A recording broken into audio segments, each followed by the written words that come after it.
Welcome to day number 22. We are so close to finishing this whole month. I'm so happy.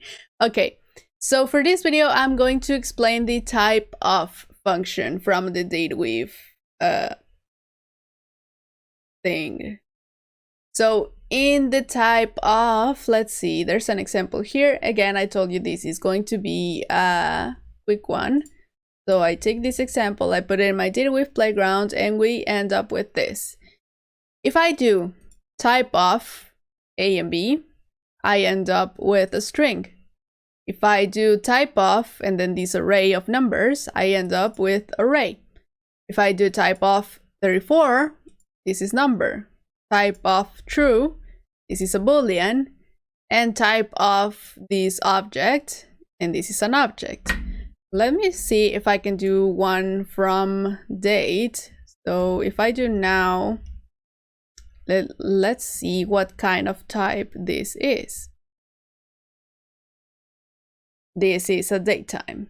And then you can also do typeOf type. So if you do typeOf this type, then you end up with the typeOf type. So basically that's all you can do. But if you wanted to do, for example, let's see, typeOf and then string.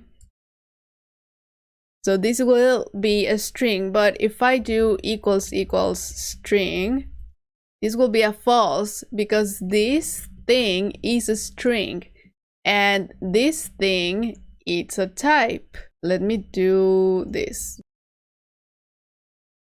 So if I have this typeOf and then I put here t, then you will see that this is the typeOf type. This is not a string. So this variable is a type, not a string.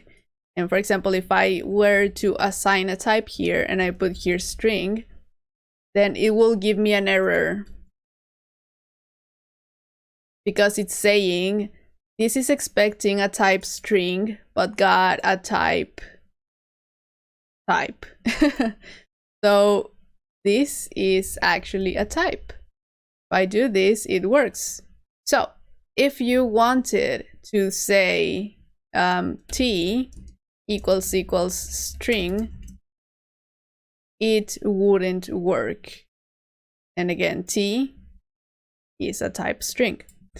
But it wouldn't work because this is like this whole thing is a string and this thing is a type. For example, if I change this to 1, 2, 3, now this is a number. Okay, so if I wanted to compare to number, maybe this is less confusing. This is a false because this is a string and this is a type. Type.